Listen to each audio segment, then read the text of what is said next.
Ito yung second couples fellowship na kinandak and this would be the first time na lumabas tayo. The first time may medyo matagal na, no?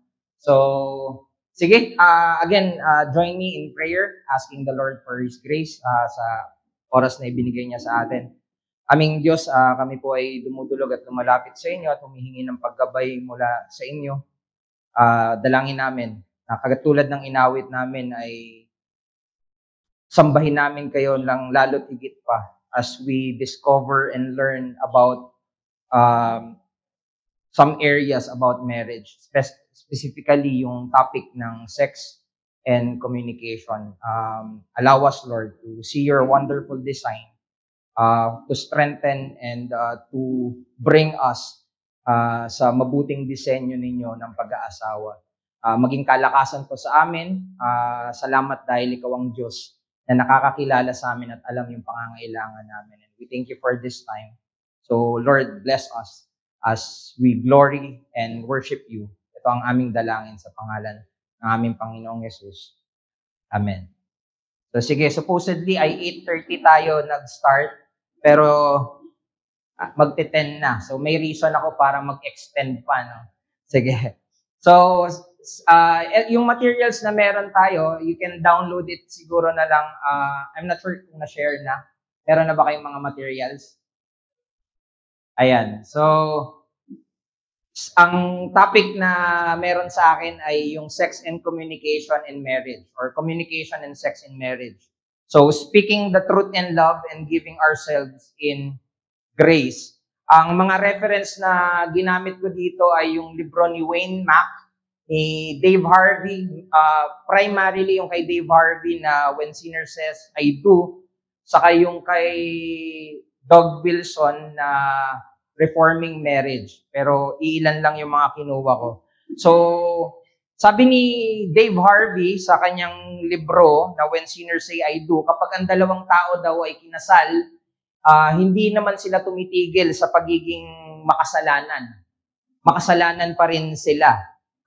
Sabi niya, pero kahit ganun daw, dahil sa meron tayong ugnayan, we're assuming, at I am addressing that we are Christians, dahil may ugnayan tayo kay Kristo, pwede nating alalahanin na tayo ay tinawag niya, bagamat nananatili tayong makasalanan, tayo ay tinawag para mahalin at mapagbiyayang paglingkuran ang isa't isa, ang ating mga asawa. And one of the most intimate ways that love and grace are expressed in marriage is through communication and sexual intimacy. So, hindi ito parang maliit na parte lang ng marriage. They are actually sacred expression of marriage.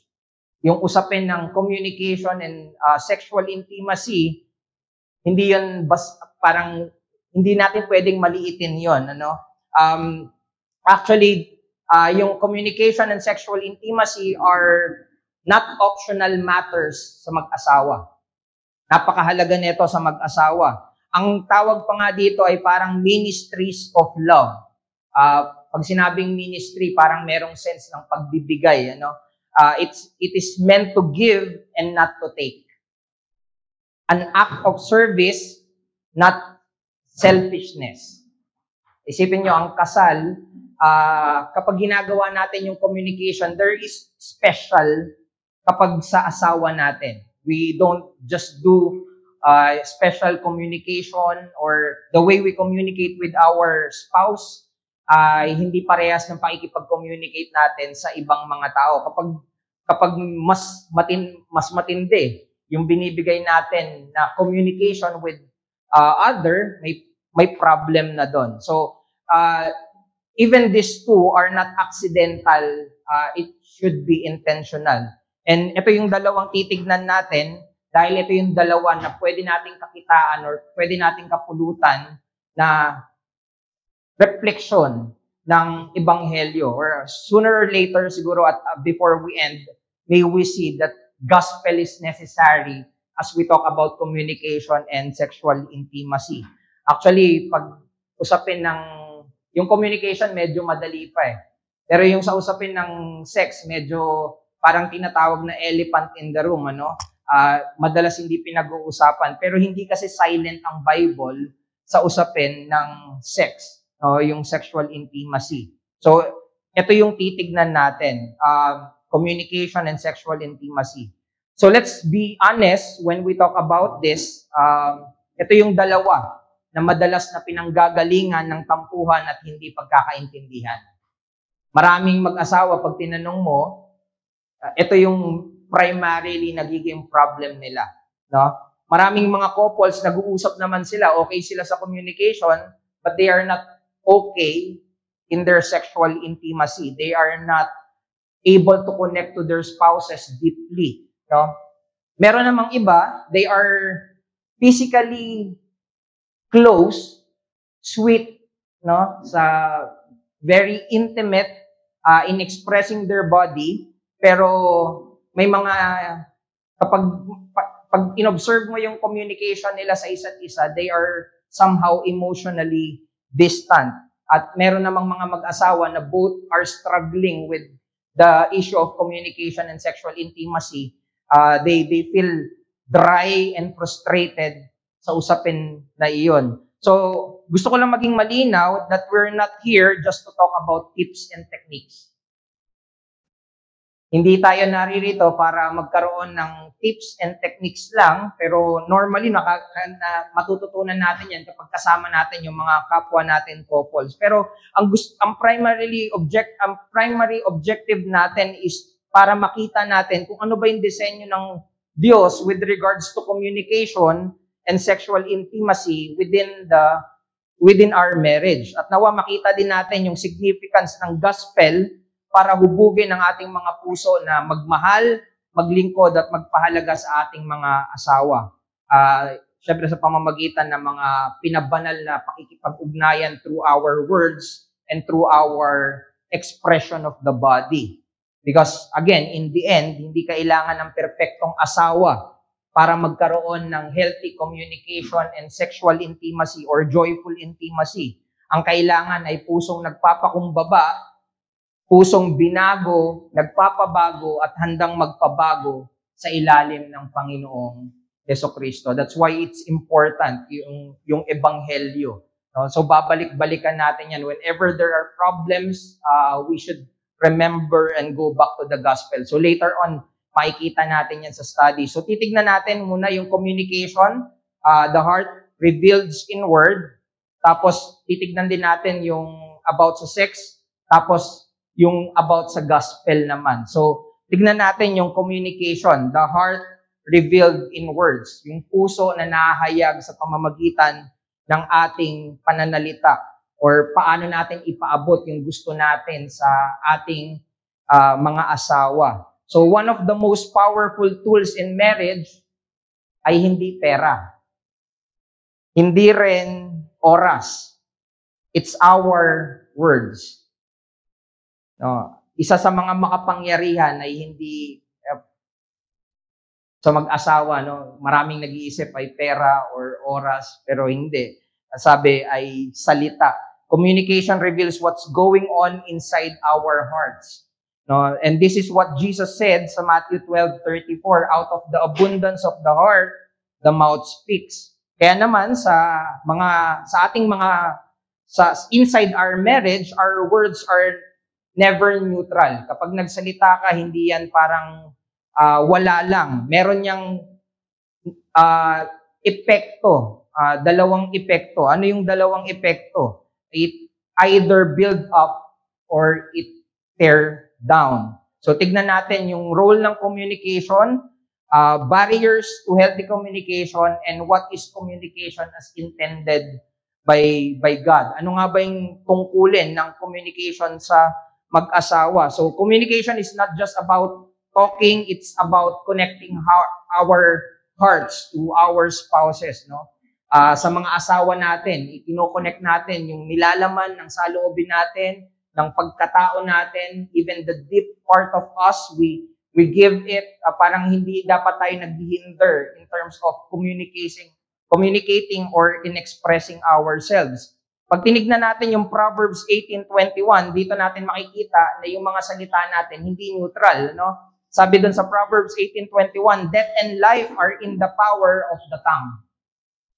kamatayan or buhay ang meron as we speak. Sabi din sa Ephesians 4:29, let no corrupting talk come out of your mouth, but only such as is good for building up. Dahil kung hindi, it would tear down.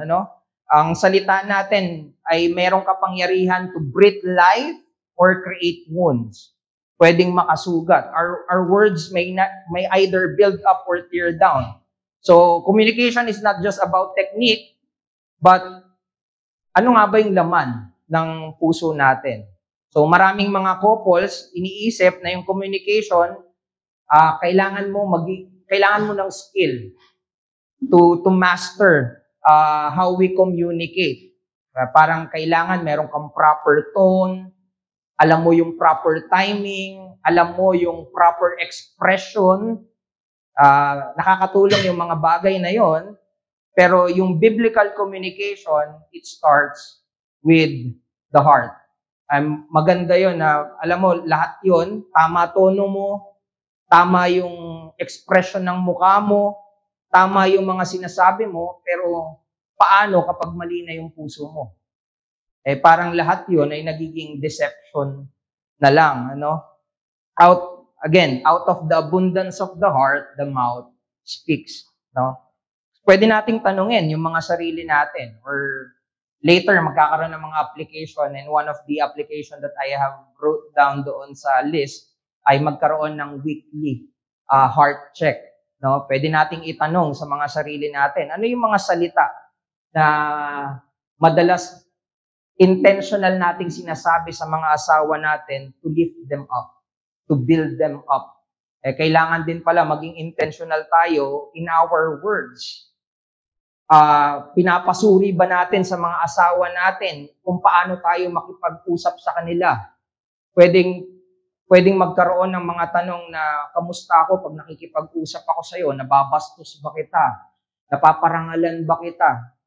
Those are things na tingin ko healthy na mapag-usapan ng mga mag-asawa. Perhaps it is parang wala lang sa atin, pero ang asawa natin ay apektado ng paraan ng ating pakikipag-usap. Ano yung mga salita na na-offend kita? Minsan kasi yung iba tatahimik na lang. Alam mo, may problema na, pero hindi na-communicate. Maaaring dahil may binitawang ang salita na hindi maganda. So again, as we think of our marriage, para tong lupa. At yung mga salita natin ay buto, na kapag binibitawan natin, meron niyang tubo. Tutubo yan. At yung tumutubo ba sa loob ng pananim ng ating pag-aasawa ay mga pananim na makakatulong sa mga asawa natin to build them up or to destroy them. So we should examine our use of words and even expressing ourselves to our spouse. What we say reveals what we treasure. Ano yung sinasabi natin ay nagpapakita nung pinapahalagahan natin. Pero at the same time, sa mga salita rin natin, nakikita kung ano yung hindi natin pinapahalagahan. And hopefully, hindi natin masanay yung mga sarili natin na yung unang recipient ng hindi pagpapahalaga ay mga asawa natin. We are to express our words carefully because we want to care for our spouse carefully. So when we communicate with the closest person in our lives, maririnig ba sa atin yung mga mahalagang salita na nagpapalakas at nagpapatibay sa kanila? Nagbibigay ba tayo ng oras? Nagbibigay ba tayo ng atensyon? Nagbibigay ba tayo ng respeto at pagpapahalaga as we communicate with our spouse? Alam mo, kapag usapin ng treasure, kapag merong kayamanan na pinamana sa'yo, iniingatan mo yan. Chine-check mo yan from time to time, magbibigay ka ng oras. You want to ensure na you're checking your treasure, or if nag-i-invest ka. Isipin mo yung asawa mo. Do you check your spouse? Do you give time to your spouse? Do you give attention? Do you respect them with your way of words sa iyong asawa? Kung sa iba, or maaaring nakukumpara ka pa ng asawa mo at naiisip ng asawa mo, bakit parang mas okay ka magsalita pag ibang tao kausap mo. Sasabihin ng asawa, mas totoo kasi ako sa'yo. Pero kung tutuusin, we should not settle in that. Dapat gawan natin ng paraan to make our communication ay makatulong para makapag-build up sa ating mga asawa. It's a good problem na isipin paano kita matutulungan through kasi daily may naririnig tayo sa mga asawa natin, daily dapat merong time to talk with our spouse. That's something good to be cultivated sa ating mga pinabanal na relasyon. So, tignan natin yung barriers to healthy communication. Ano yung mga hadlang sa isang malusog na pakikipag-ugnayan through communication. So, if communication is important, why do we struggle with it? Parang simple lang ng communication, pero bakit marami ang nag-i-struggle dito? Hindi kasi ako masalitang tao eh. Ganito kasi talaga ako eh. Hindi pwedeng mag-settle tayo ng ganun lang. No? A relationship, halaman nga, binibigyan mo ng oras para alagaan, para masiguradong tutubo eh. How much more ang ating mga asawa? No? We should be doing our labor para palaguin ang ating mga asawa. We struggle so much in communication dahil ang kasalanan ay hindi naman nananatiling tahimik. Nagsasalita rin ang kasalanan. It also communicates. Sin also speaks. Makikita natin yung mga kasalanan tulad ng self-centeredness. Makikita natin yung pagiging makasarili. James 4:1-2 sabi doon, what causes fights and quarrels among you? Ba't ba kayo nag-aaway? Ba't ba kayo nagtatalo? Don't they come from your desires that battle within you? You desire but do not have, so you kill. You covet but you cannot get what you want, so you quarrel and fight. So makikita natin dito na yung communication natin, yung mga problem natin in our communication with our spouse often comes from unmet desires or pride. May gusto ka, hindi nangyari, nakikipagtalo ka. May gusto ka, pero hindi yun yung pinapakinggan, ang resulta, pakikipagtalo. Ayaw mong ibaba yung sinabi mo, yung gusto mo. So, ang resulta, pakikipagtalo. Pangalawa, unrealistic expectation. Ano tong unrealistic expectation? Dapat alam niya na yan. Yung nagsiset tayo sa isip natin, dapat alam niya na yan. We expect our spouse to read our mind and automatically fix our mood. Kapag tahimik ako, dapat alam niya na.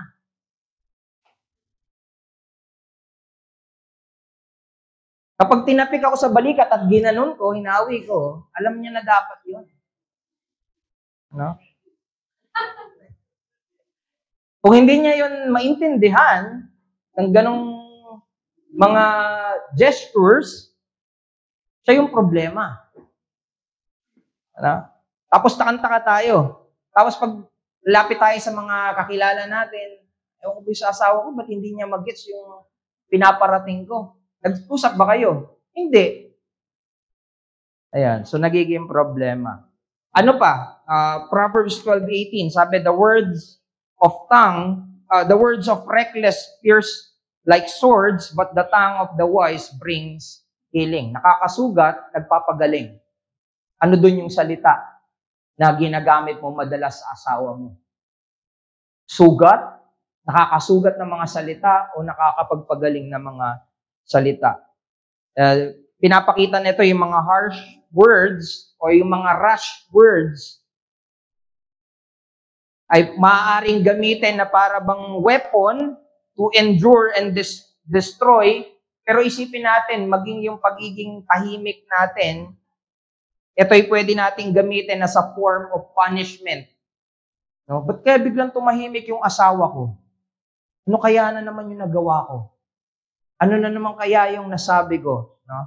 So, let's be careful with our words and even with our silence na ginagamit natin as a form of punishment.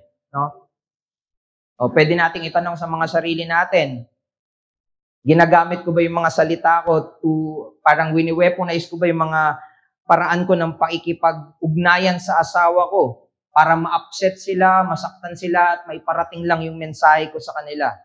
Minsan may ganyan pa, no? Yung kapag late ka ng uwi, alam ko magagalit na asawa ko, so unahan ko na, magagalit na lang din ako, pataasan na lang kami ng boses. No? O sino yung mas malakas ang boses? Sorry, mama. Sino mas malakas ang boses? Siya panalo, no? Ang lakas kasi ng boses eh. Hindi mo alam kung blessing or curse eh.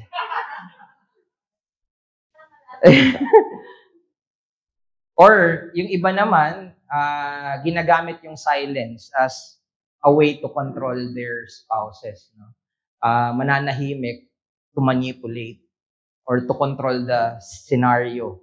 No? Kahit anong pagwawala na ng asawa, tumahimik lang. Alam mo, galit na. No? So, ang hamon sa atin, we should not use that as an excuse na para bang, ganito talaga ako, ito na yung nakalakihan ko eh. Again, ang pagsisettle natin ay hindi yung upbringing or yung culture na kinalakihan natin. We settle with what the Lord is telling us in His Word. Paano ba natin nakita ang paraan ng pakikipag-usap ng Panginoong Jesucristo? Diba pag nagsalita ang Panginoong Jesucristo, makikitaan nito ng pag-ibig, katotohanan, at grace. No? Yung may biyaya sa kanilang pagsasalita. And that is what godly communication is. No? Pag sinabi nating makadiyos na pakikipag-ugnayan through our words or expression to just relay our message to our spouse, to connect with our spouse, dapat kakitaan nito ng katotohanan, ng biyaya, at pag-ibig. So, let's look at godly communication. So, ang key idea natin is that our communication should be shaped by the gospel. It should be shaped na ang aim is hindi lang manalo sa isang argumento, but to win their hearts. No? Madalas, no, pag mag-asawa, kayo pa yung laging magkadebate, laging magkaaway. Sana ay hindi ito yung nakukultivate sa atin.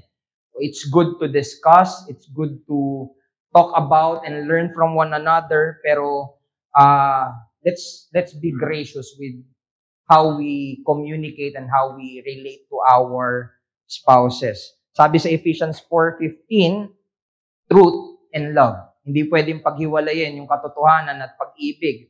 Humawak sa katotohanan na may pag-ibig, lumago tayong lahat kay Kristo. No, yan yung sinabi sa Ephesians 4:15. Kung katotohanan na walang pag-ibig, nakakadurog. Pero kung pag-ibig lang na wala namang katotohanan, it is deception. Ito yung mga times na sasabihin ko ba sa kanya, ayokong masaktan siya eh. So, wini-withhold yung truth. May mga ganong instance, pero alalahanin natin, pag ganon, we are trying to deceive our spouse in a good way. Parang ginagawa natin ng paraan na wag sabihin yung katotohanan, tapos ang depensa natin, kasi ayoko siyang masaktan. So, we are to speak truth, but always with the heart of Christ. Ang intensyon pa rin ay makitaan tayo ng katotohanan as we speak with the balance of love. Makinig din tayo sa isa't isa. James 1:19, be quick to listen, slow to speak, and slow to become angry. Minsan, no, parang ginagamit na lang natin yung pagsasalita ng asawa natin as cue para tayo naman yung sunod na magsalita. Hindi talaga tayo nakikinig, but we are waiting na kailan kaya hihinto to para ako naman ang magsasalita. It's not a good habit. It is destructive. At hindi tayo dapat ganon. Pangatlo, we should be repenting and forgiving quickly. Kapag nakaka-open tayo sa ating mga salita, matuto tayong magpatawad. Sakto to dahil nagkaroon tayo ng series about forgiveness. Maganda na yung application ng forgiveness ay hindi lang towards other, but to the closest neighbor that we have, which is our spouse, no? Healthy communication in marriage ay makikita na binabad daw sa biyaya. Kung gusto mo ng malusog na communication sa inyong mag-asawa, ang tanong ay, babad ba kayo sa biyaya? So, kung magkakasala, ano naman yung ginagawa natin kagad? Nakakailang ba na humingi ng tawad sa pagkakasala? Sorry ka na naman. Di ba? Yung hindi maingat na pananalita, minsan yun din yung pumipigil sa asawa natin na gawin kung ano yung tama. Magsusorry ka na naman, tapos gagawin mo naman din uli. No? Imbis na matulungan natin sila sa, as they repent, we should also be able to forgive them quickly. Kung nahirapan silang humingi ng tawad, dapat ipakita natin yung mabilis na pagpapatawad din sa kanila. So there should be a balance on repenting and forgiving. Nagkasala, repent agad.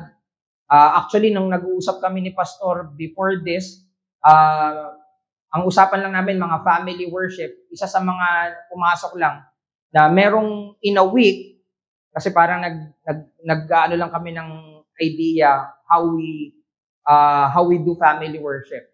So may part na natutunan ko sa kanya na merong hihiwalay sila ni Lori, tapos sila lang dalawa, and merong time na araw para humingi ng tawad sa isa't isa. A day to repent of their sins and a day to also forgive one another. And that, I think, isa sa mga healthy na dapat ginagawa natin. Kailan tayo magsiset ng time na ano yung nakita mong mga kasalanan sa akin? Sabihin mo sa akin. And then, an opportunity for you to say, forgive me for those sins. It's not, parang hindi ito patungkol sa sinasadya ba or hindi. Pag nakita mong kasalanan, bagamat hindi mo sinasadya, learn to repent on those sins. Kasi kasalanan pa rin, no? Kahit hindi natin sinasadya. So, ayan. Sabi ni Thomas Watson, pwedeng pakibasa ako yung kay Thomas Watson. Sa Godly Communication, bandang dulo. Yung about wife, Deacon Gino. Tama ba?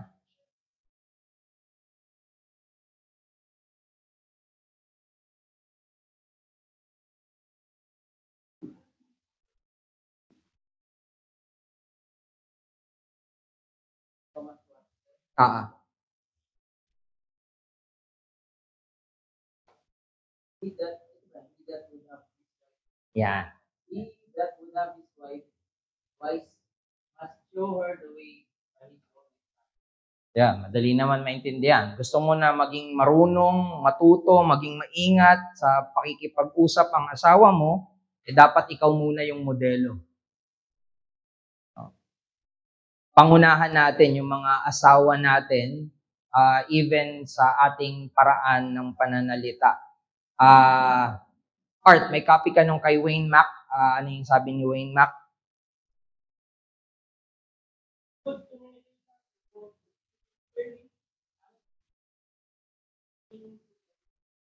Ayun. So, malinaw na pakikipag-usap, tapat na pakikipag-usap, nagpapakumbaba na choice of words din, no? Na ang layunin ay edify. Ang layunin ay palakasin at patibayin ang ating mga asawa. So, pwede natin tanong, ano yung mga salita na sinasabi natin sa mga asawa natin na nakaka-edify sa kanila, nakakapagpatibay sa kanila. No? Dapat totoo. Okay? Huwag tayong gumawa ng salita tapos hindi naman pala totoo, no? Just to boost them. We still need to speak in truth pa rin, no? Pabasa ako nung kay Dave Harvey, right? Meron kang copy? Yung kay Dave Harvey. Doon pa rin sa godly communication.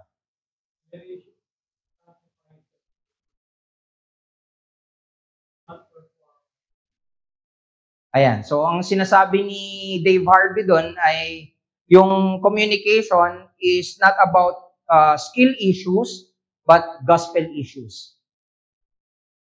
Yung communication problem na meron tayo ay hindi dahil sa skill issues, but gospel issues. The problem is not skills, but our sins. Katulad ng pride. Ayaw magpakumbaba. Laging gusto siya yung tama. Hirap umamin kapag nagkakamali. Pride yon. Pwede ring fear. Merong iba na merong takot na ma-reject or masaktan kung mas okay, parang mas okay sa kanila na magsinungaling kaysa sabihin yung totoo. Meron naman, hindi kakikitaan ng biyaya. Walang pagpapasensya. Hindi nagiging mapagpatawad. Hindi kinakikitaan ng pangunawa. Para bang mas madaling makahanap ng ibang tao na makakausap na mauunawaan siya kaysa sa asawa niya. Dapat tayo na mga asawa, ang una na hinahangad ng mga asawa natin na makausap whenever there are issues or whenever they are seeking for advice or, alam mo yon, in terms of communication, dapat ang una nating go-to, mga asawa natin. Lalo na kung may kinalaman to sa inyong dalawa. Yung mga important things. No, mas excited kang sabihin sa iba pero sa asawa mo, hindi. So, maganda na ma-build up yung ating communication with our spouses. Kapag may problema sa komunikasyon, again, kadalasan ng problema ay yung puso din natin. At yun yung tinutugunan ng ebanghelyo. No? Ang solusyon ay hindi lang mas magandang pagsasalita, mas mainam, mas skilled na pananalita. Ang kailangan natin ay mas malalim na paglakad sa biyaya ng Panginoong Jesucristo. Minsan gusto mo pa mag-lesson how to speak well or how to communicate well. Pero kung ine-neglect naman natin yung paglago sa biyaya ng Panginoong Jesucristo, mas nagkakaroon naman tayo ng parang yung skills mo nagagamit mo na lang to manipulate. Skilled ka pero yung heart mo ay mali. So again, problems in communication can also be addressed by the gospel sa pagbabad natin sa mabuting kaligtasan or biyaya na meron sa ating Panginoong Yesus. Pangalawa, yung sexual intimacy. Ito naman yung puso na ine-express through in our body. So if communication reveals the heart in words, yung sexual intimacy ay nagpapakita ng puso natin sa pamamagitan kung paano natin gamitin ang ating mga katawan. In marriage, God designed sex, not something shameful, but sacred. Hindi nakakahiya, kundi sagrado. It's an expression of our love in a covenant, not just physical desire. No? Hindi lang hinahangad mo. So, makita natin dyan na ang disenyo ng Diyos sa sex or intimacy, sexual intimacy, ito'y galing sa Diyos. Ito'y kaloob ng Diyos for pleasure, for unity, and for protection. Hebrews 13:4, sabi dyan, let marriage be held in honor among all, and let the marriage bed be undefiled. Proverbs 5:18-19, let your fountain be blessed, and rejoice in the wife of your youth. Let her breast fill you at all times with delight.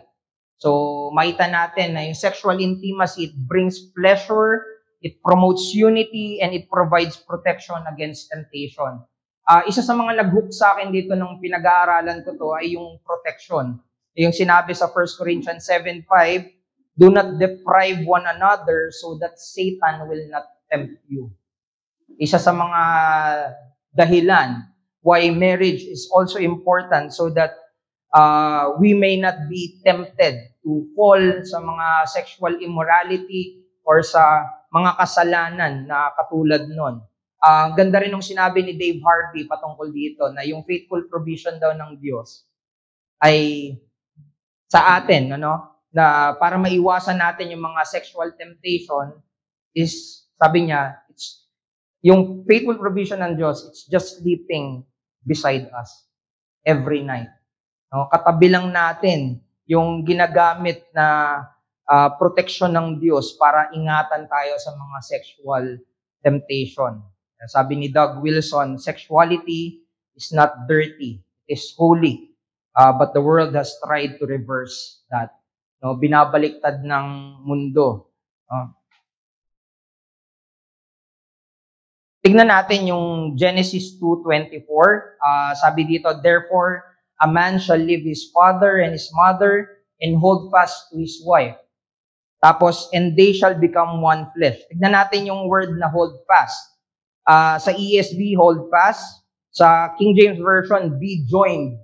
Sa NIV is united. Pero yung Hebrew word na ginamit dito, ang pinapakita lang niya dito ay yung isang strong and permanent attachment.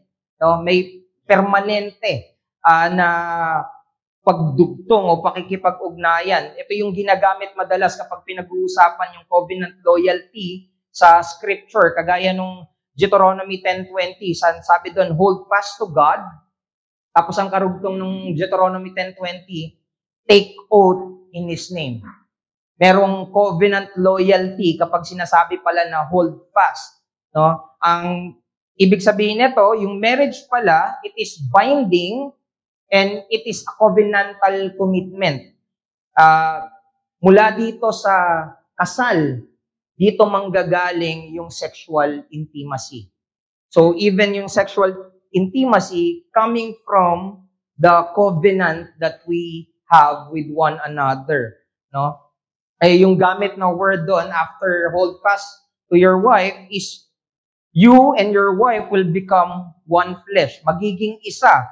Yung one flesh dito ay hindi lang physical or sexual union.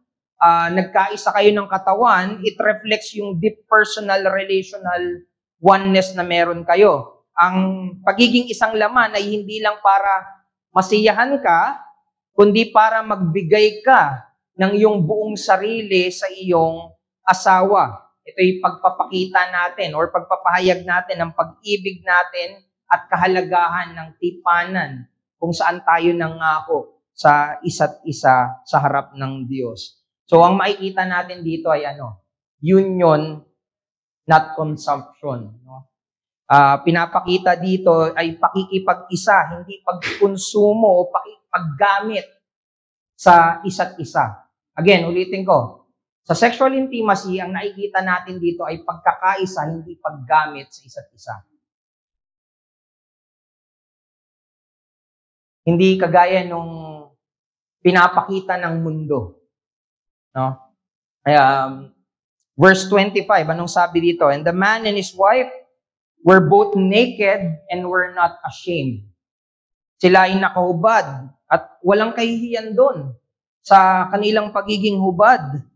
No? Ito'y larawan na nagpapakita sa atin na yung disenyong pag-aasawa or even yung sexual intimacy, it shows us yung pagiging bukas natin at walang tinatago sa ating mga asawa.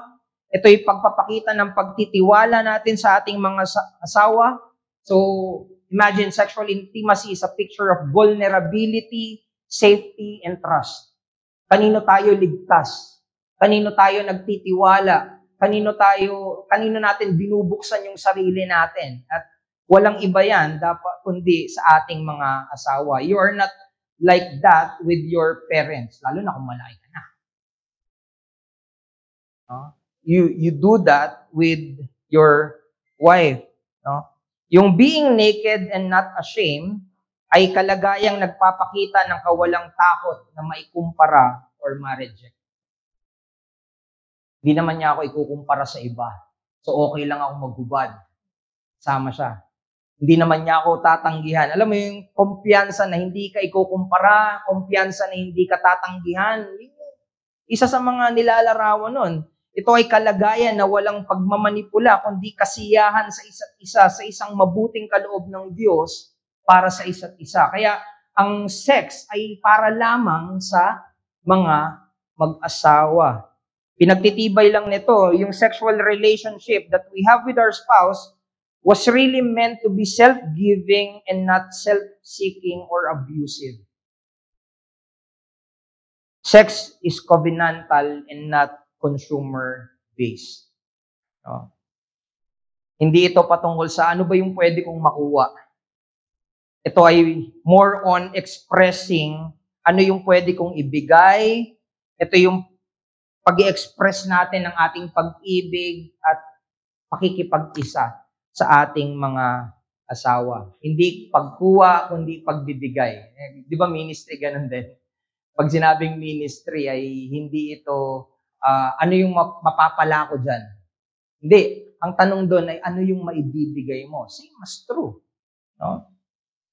In sexual intimacy, if you think about that like a ministry of love and grace sa ating mga asawa, dapat mali na isipin anong pwede kong makuha, kundi ang tama pala, ano yung pwede kong maibigay. So ano yung mga common struggles pagdating sa sexual intimacy or sex? Again, bagamat maganda yung sex, mabuting kaloob ng Diyos, ito rin yung aspeto ng marriage na maraming couples ang hirap pag-usapan. It's like napaka-sensitive pag-usapan. Maraming nagkakaproblema patungkol sa pakikipagtalik at karamihan sa kanila, mas pinipili na lang na manahimik. Ito yung tinatawag nila na kaya maraming mag-asawa na merong unspoken struggles. Nag-i-struggle pero hindi nila masabi kasi naiilang, hindi sanay, hindi nakalakihan, or hindi talaga gustong pag-usapan. Therefore, yung mga problems na yon hindi na-address. Hindi na pag-uusapan, hindi na-address. Para sa ibang, struggle nila ay hiya. Dahil sa mga past experiences, dala ng mga shame and past baggage. Pwedeng yung mga shame and past baggage would be past immorality, pwedeng abuse, pwedeng pornography, addiction to pornography. Pero those things ay anong epekto nito sa inyo bilang mag-asawa? Sipin mo, because of those past things, no? Legal na kayong mag-asawa sa harap ng Diyos, pero you still feel guilty. You still feel dirty. Or you may still feel unworthy for a sacred sexual intimacy. No? Instead of being able to give your all, parang kulang at hindi mo maibigay dahil sa mga past experiences. Pero again, tandaan natin ng Panginoong Hesus, sa ating Panginoong Hesus, merong kapatawaran sa mga nakaraan.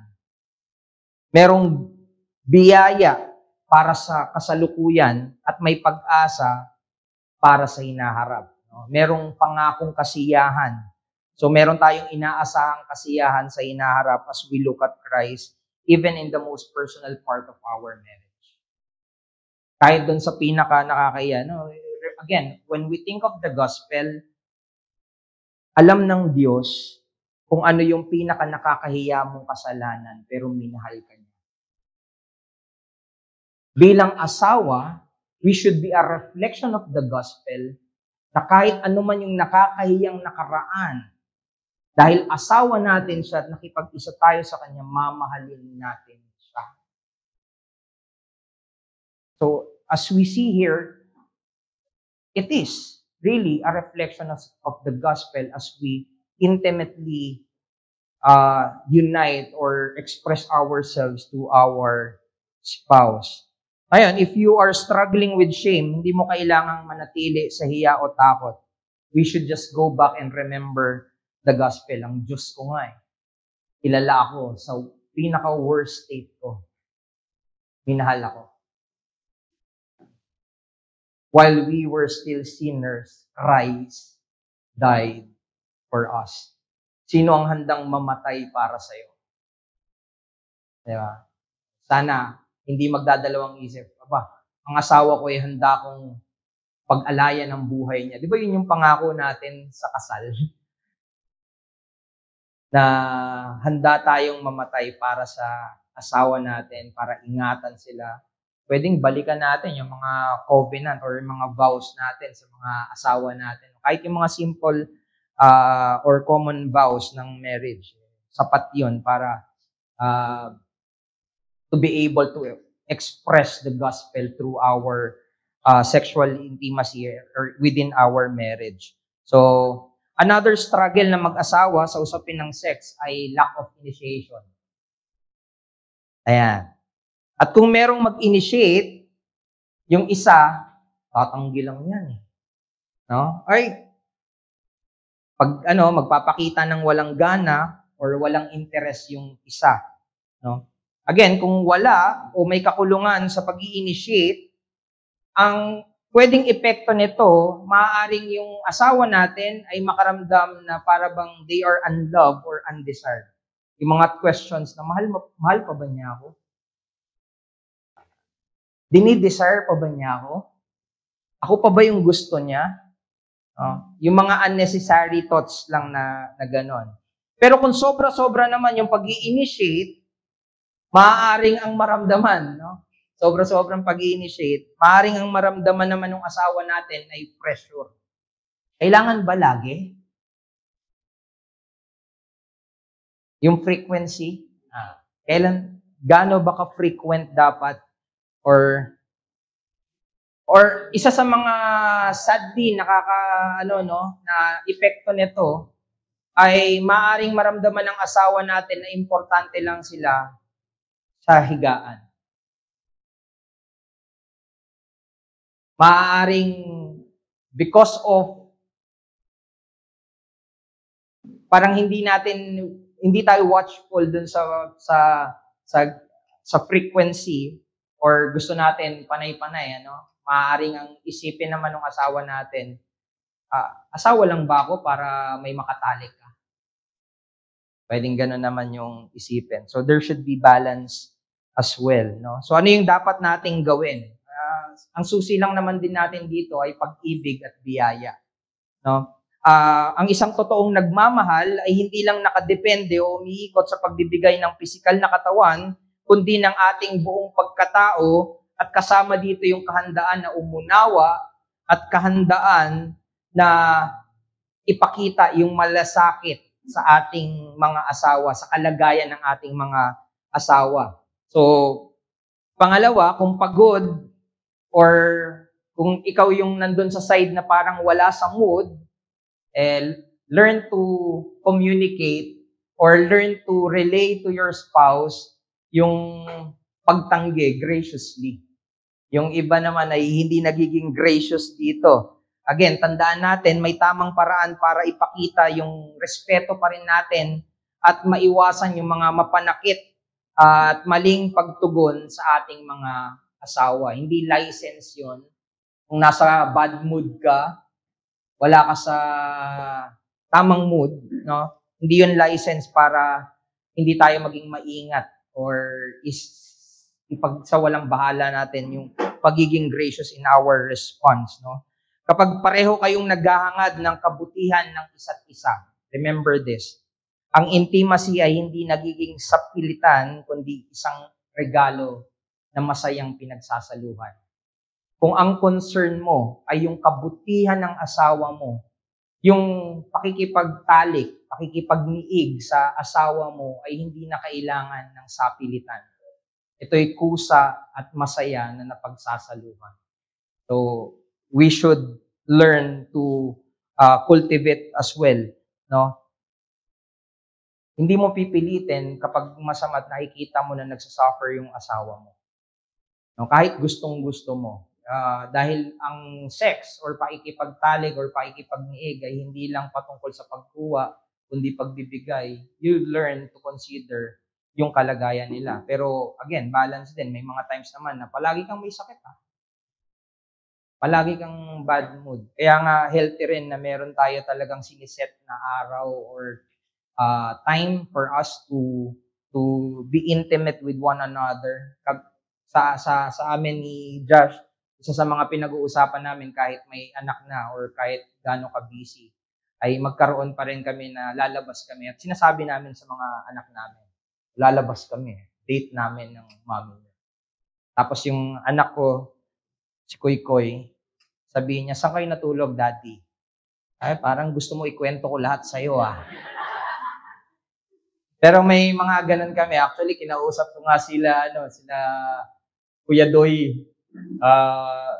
Pag pwede, diyan kami, no? Regularly. Pero syempre, ayaw namin lang sa isang lugar lang. Pero may mga na we want to be alone ng kami lang, no? Ng asawa ko. So, ayun. Huwag din natin gamitin yung sex to manipulate or withhold. Parang bang yung sex ay ginagawang reward just to gain control and power. Tapos wini-weaponize natin yung sex to express our anger. No? Paano yan? Yung sabi, tabi lang, pwede tayong magtabi mamaya pag ginawa mo yung gusto ko. Kapag binili mo yung gusto ko. Kapag ginawa mo yung, alam mo yun, ang daming kondisyon. Tapos yung asawa, nagawa na lahat. Oh, sabi mo tabi tayo. Dapat kasi regular, tabi no? So parang ginamit na parang reward system, no? Ang normal, dapat magkatabi kayo. Or, for example, dahil galit ako, outside ako lambu ka, or suyuin mo muna ako. No? Mga ganon, no? Sabi ni Dave Harvey, kay Dave Harvey ko lang nakuha to sexual intimacy is not a reward for good behavior or a weapon for control. It is a rhythm of grace that grows from gospel love. Pusa. As you grow both in the gospel, you will learn to be sensitive on the needs ng ating mga asawa. No? Sabi ni Richard Baxter, it is not a sin to stir up the fire in marriage. Hindi kasalanan kung palaguin mo yung apoy, no, sa yung intimacy nyo. Pero kasalanan kung papabayaan lang natin na mawala yung apoy sa ating mga asawa, sa ating pakikipag-ugnayan sa mga asawa. Anong sinasabi dito? We are still parang kailangan pa rin natin na i-work out yung ating mga sexual intimacy with our spouse. Marriage intimacy needs care, attention, and not neglect. So, alam mo yon, pag may taong kakausapin, no, sa asawang lalaki, sabi niya, no, tagal ko ng, walang talik sa asawa. Minsan ang bilang niya ay buwan. Samantalang ang utos sa 1 Corinthians 7, do not deprive one another.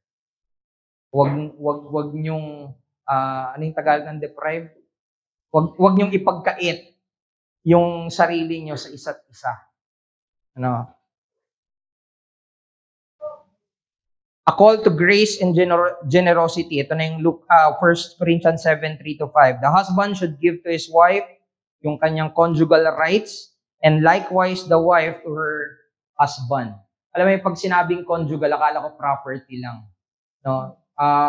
Yung conjugal pala, pag tinignan mo, is actually giving of yourself. Hindi natin sinasabi na tinuturing nating gamit yung isa't isa, pero we own one another. May kanta nga yan, ako'y sa'yo at ikaw ay akin. No? Sex should not be about selfish entitlement.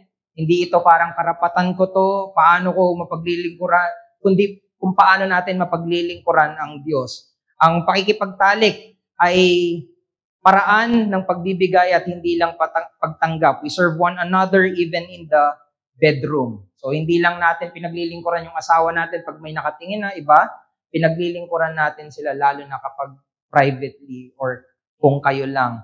No? So, ang na to is be gracious but also be generous. No? Huwag tayong maging madamot sa ating mga asawa. So, ito yung maganda, pag-usapan nyo. So, don't let the world disciple you in sexuality. Let the word shape you in covenantal, Christ-honoring intimacy. So sabi ni Doug Wilson, the marriage bed is a place where thanksgiving should overflow. It is not selfish pleasure but sacrificial giving.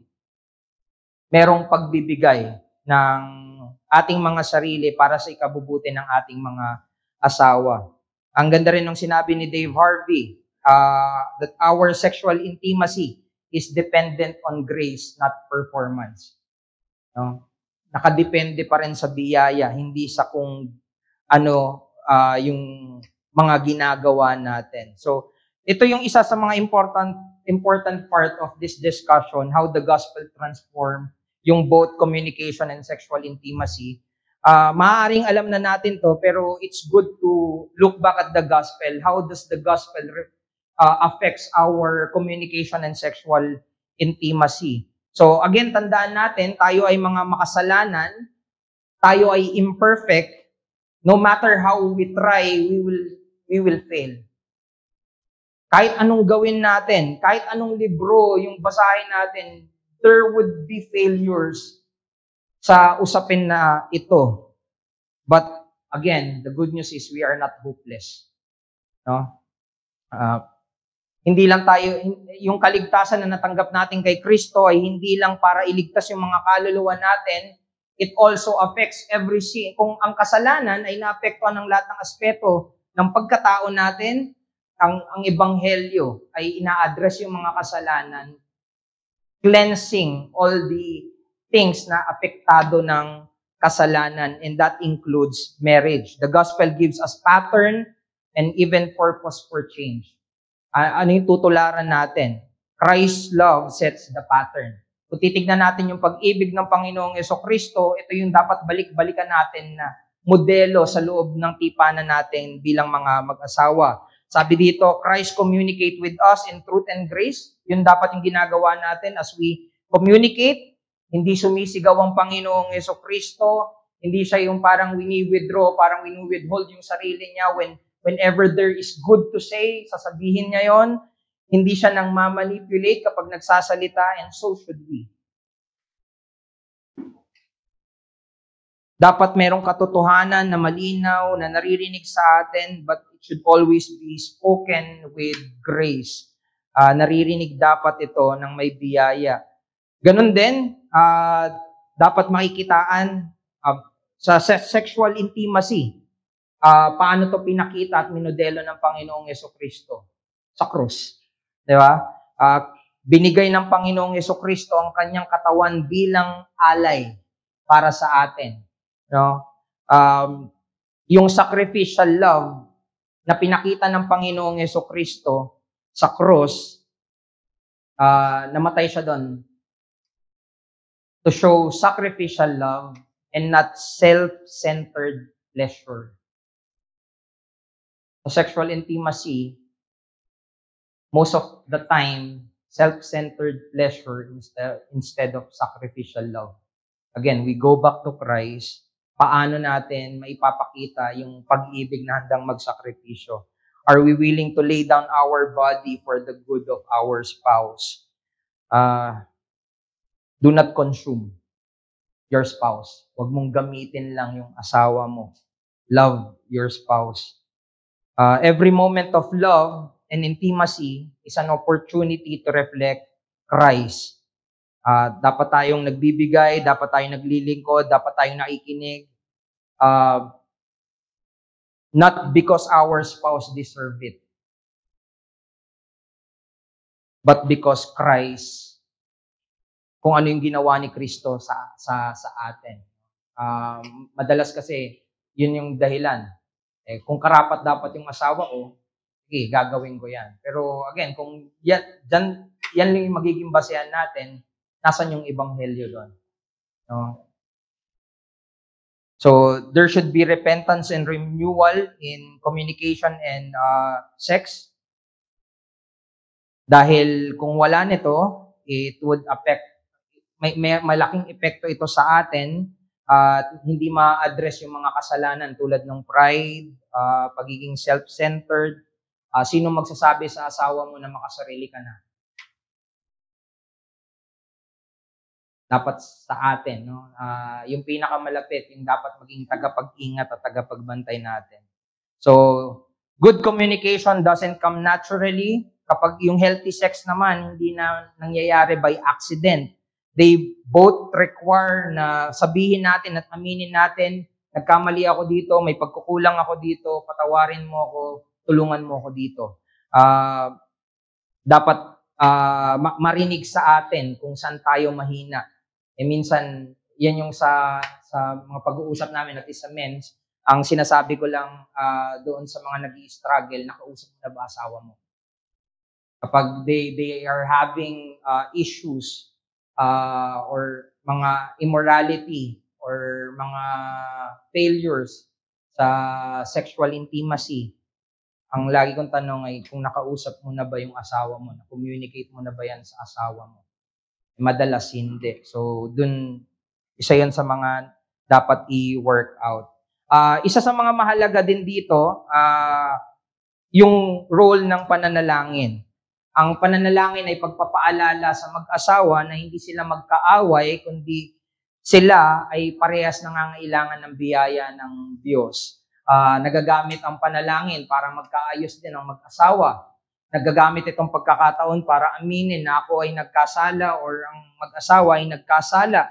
Ito'y panalangin din yung nagagamit para mapagyaman natin yung pagpapakumbaba at pagpapasensya. Lalo na kung mahaba na yung panalangin ng asawa mo. Hindi, joke. Again, prayer is also a soil for better communication. No? Sexual intimacy is affected when hearts are aligned in prayer, bodies often follow in connection. Mas nagiging mapanalangin kayo bilang mag-asawa, pero epekto ito sa inyong sexual intimacy. No? Prayer doesn't just change our situation, actually parang it molds us. No? Ang pananalangin ay hinuhubog tayo para ilapit tayo lalo sa Diyos, at kung ganon, na ilalapit tayo sa isa't isa. Hindi ko alam kung kaninong illustration yon, pero parang triangle daw ang mag-asawa. Ito ang Diyos, ito kayo. At habang mas nalalapit kayo sa Diyos, mas napapalapit kayong mag-asawa. No? I think that is true, na habang mas lumalapit kayo sa Diyos, ito'y mainam na paraan ng pag-iingat para mapalapit kayo sa isa't isa at maingatan ninyo ang isa't isa.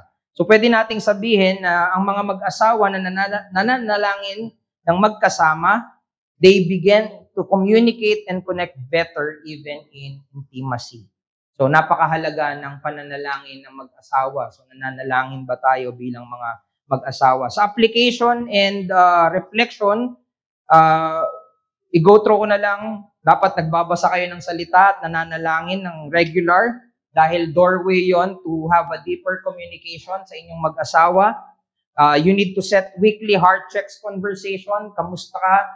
May nasaktan ba kita? Kamusta yung kalagayan mo? Kailan natin huling kinamusta yung asawa natin? At kung meron tayong oras na ganon, guard that time at magkaroon tayo ng space for intimacy. And let's be intentional with it. Minsan ang dinadahilan natin ay wala daming ginagawa, sobrang busy sa pag-aalaga ng anak. Alam mo, minsan nga inoopera na ako ni pastor Sa amin muna si Jayden. No? Kasi si Jayden yung need ng alaga talaga sa amin, no? So may mga brethren din, kapag ang problema nyo anak, pwede nating pag-usapan yan, pwedeng humanap tayo ng one day mangangalaga para makalabas-labas naman kayo. Because again, we need to be intentional of being, to guard our intimacy with our spouse. Pang-apat, use encouraging words daily and learn to confess sin quickly and forgive freely. Pang-lima, seek help. Huwag kayong mahihiyang maghanap ng tulong kapag kailangan sa mga mature brethren, sa mga libro, lalo na sa mga pastor for counseling or other brethren. So, iwan ko sa inyo yung mga reflection questions, but I want to end by saying na yung communication and intimacy, hindi lang skills to master, or duties to perform. Those are opportunities to reflect the grace we receive from Christ. Sa pamamagitan ng mga salita at pamamagitan ng pakikipag-ugnayan gamit ang ating mga katawan, ipinapakita natin kung sino ba yung mas mahalaga sa atin. Sarili ba natin o yung kabiyak natin? Pero higit sa lahat, pinapakita rin ito kung sino yung naghahari sa mga puso natin. It shows who is the king or who reigns in our hearts. And nawang makita sa atin ay ang Panginoong Jesucristo. So again, you don't need to be perfect as a spouse. Ang kailangan mo lang ay matuto rin na humingi ng kapatawaran kapag nagkakamali ka. Imperfect, nagkakamali, matutong humingi ng kapatawaran. You don't need to master every communication technique. Isolve yung mga problema overnight, but be humble before the Lord and before your spouse. At pagkatiwalaan niyo yung biyaya at hanapin niyo yung kaparaanan ng Diyos para tulungan kayo sa kung saan kayo nahihirapan. So again, if we want to grow in our words and intimacy, kailangan nating matuto to grow in the gospel at makita nawa natin to na necessary. Sinong tutularan ko? Sana tularan natin yung pag-ibig at biyaya na nakikita natin at nararanasan natin sa Panginoong Jesucristo. So, let's pray. Panginoon, dalangin ko na kami po ay magkaroon ng binabagong puso sa aming mga maling pananalita at maging sa mga maling hangarin. Dalangin namin na matutunan namin na maging refleksyon ng pag-ibig mo. Sana kapag tinignan ng mga namin mismo ang aming pagsasama bilang mag-asawa, makitaan nawa ito ng puno ng biyaya, O Diyos. Hindi lang sa mata ng publiko, kundi lalo na higit kapag kami na lang, even in the private places, may we learn to glory with one another and to also learn na itong mga bagay na to, as we do it faithfully, we are able to worship you dahil ikaw ang nagdisenyo ng mga ito. Mahirap, pero kung hindi namin pag-uusapan, hindi ma-address yung mga problema namin with regards to this. So again, guide us and help us. Thank you for giving us grace and hope sa mga usapin na hindi na pag-uusapan. Salamat po, ito ang aming dalangin sa pangalan ni Kristo. Amen.